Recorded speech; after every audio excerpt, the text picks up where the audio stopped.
Shalom, perkenalkan nama saya Matrix Merari Olbata. Di sini saya akan menjelaskan tentang kompetensi guru. Yang pertama yaitu pengertian kompetensi guru.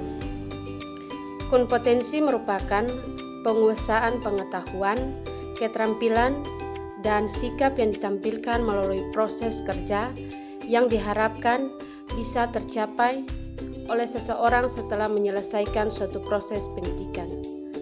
Menurut Menteri Pendidikan Nasional, kompetensi diartikan sebagai perangkat atau tindakan cerdas yang penuh tanggung jawab yang dimiliki oleh seseorang sebagai syarat yang dianggap mampu melaksanakan tugas-tugasnya sesuai dengan pekerjaan tertentu.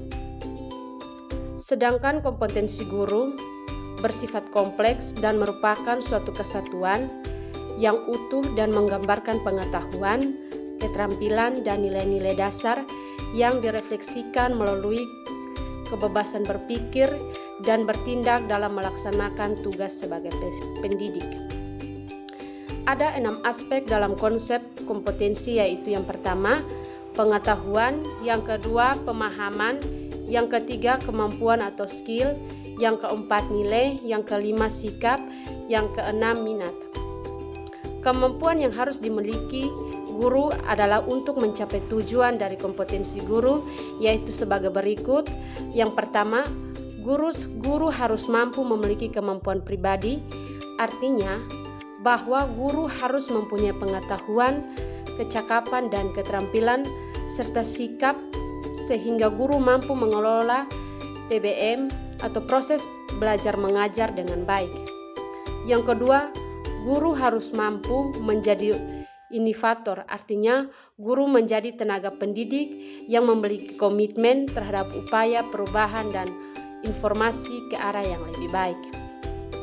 Yang ketiga, guru harus mampu menjadi developer, artinya guru mempunyai visi dalam keguruannya yang menatap untuk luas perspektifnya. Usaha dalam meningkatkan kualitas dan kompetensi guru merupakan suatu masalah yang rumit, karena citra guru yang relatif kurang, sulitnya mendapat guru yang berkualitas. Oleh karena itu, profesi guru harus ditingkatkan agar dapat bersaing dengan jenis profesi yang lain.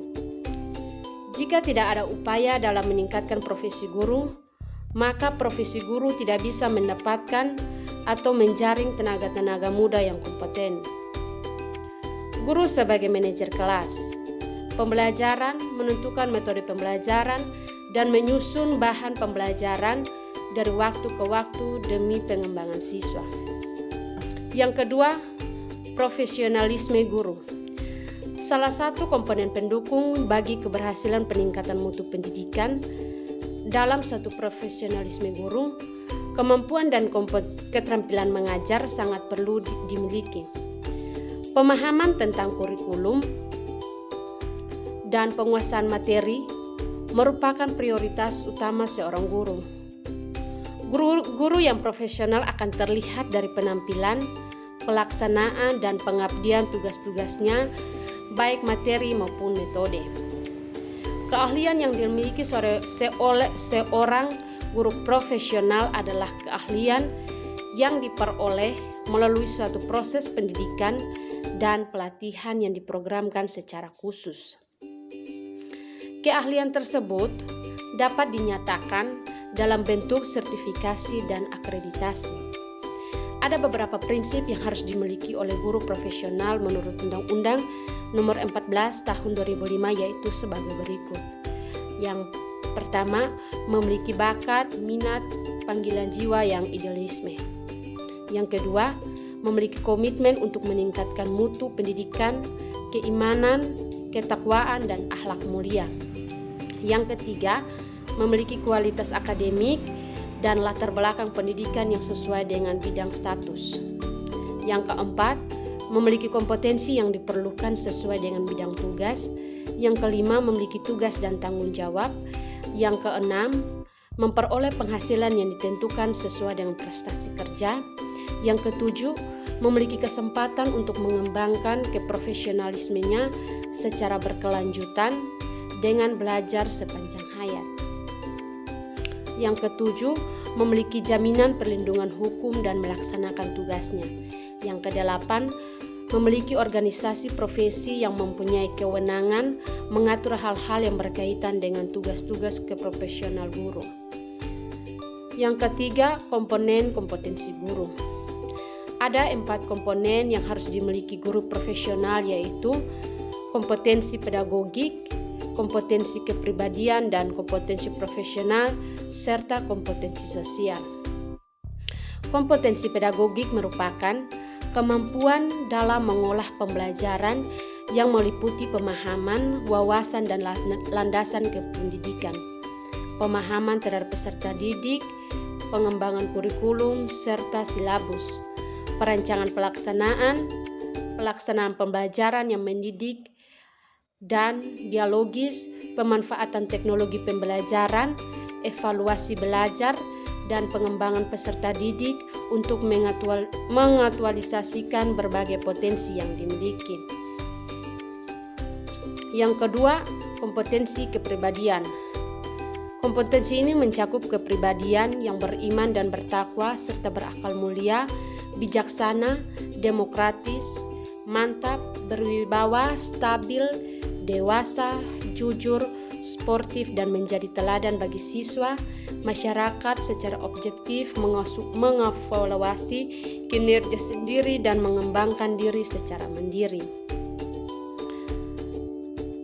Itu terbagi atas beberapa bagian, yaitu yang pertama, memiliki kepribadian yang mantap dan stabil serta bertindak sesuai dengan norma hukum, norma sosial, dan memiliki konsistensi dalam bertindak sesuai norma. Yang kedua, kepribadian yang dewasa dalam menampilkan kemandirian dalam bertindak sebagai pendidik dan memiliki etos kerja sebagai guru. Yang ketiga, kepribadian yang arif dalam berpikir dan bertindak. Yang kelima, kepribadian yang berwibawa, memiliki perilaku yang positif terhadap peserta didik serta perilaku yang dapat disegani. Yang keenam, kepribadian yang berakhlak mulia dan dapat menjadi teladan, selalu bertindak sesuai dengan norma religius, yaitu iman, jujur, ikhlas, dan suka menolong.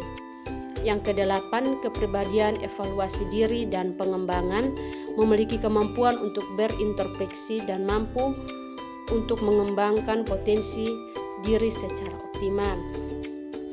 Yang ketiga, kompetensi profesional merupakan kemampuan dalam penguasaan di bidang ilmu pengetahuan, teknologi, seni, budaya yang diampuhnya, yang dapat meliputi penguasaan materi, pembelajaran secara luas dan mendalam sesuai dengan standar isi program suatu pendidikan, mata pelajaran, serta menguasai konsep dan metode disiplin. Keilmuan teknologi atau seni yang relevan dan secara konseptual menaungi program seruan pendidikan. Terbagi atas 2 bagian, yaitu subkompetensi menguasai substansi keilmuan yang berkaitan dengan bidang studi dan memahami materi yang ada di sekolah, memahami struktur, konsep, dan metode keilmuan. Yang kedua, subkompetensi menguasai struktur, yaitu menguasai setiap langkah-langkah penelitian dan kajian kritis untuk memperdalam pengetahuan. Yang keempat, kompetensi sosial, artinya merupakan kemampuan dalam berkomunikasi lisan, tulisan, dan dalam kehidupan masyarakat. Dengan menggunakan teknologi komunikasi dan informasi secara fungsional, kompetensi ini memiliki subkompetensi dengan indikator esensial sebagai berikut. Itu terbagi atas 3 bagian, yaitu yang pertama, mampu berkomunikasi dengan bergaul secara efektif dengan peserta didik. Yang kedua, mampu berkomunikasi dan bergaul secara efektif dengan sesama pendidik dan tenaga pendidik. Yang ketiga, mampu berkomunikasi dengan baik antara orang tua, wali peserta didik, serta masyarakat yang ada di lingkungan setempat. Sekian penjelasan dari saya. Shalom, terima kasih.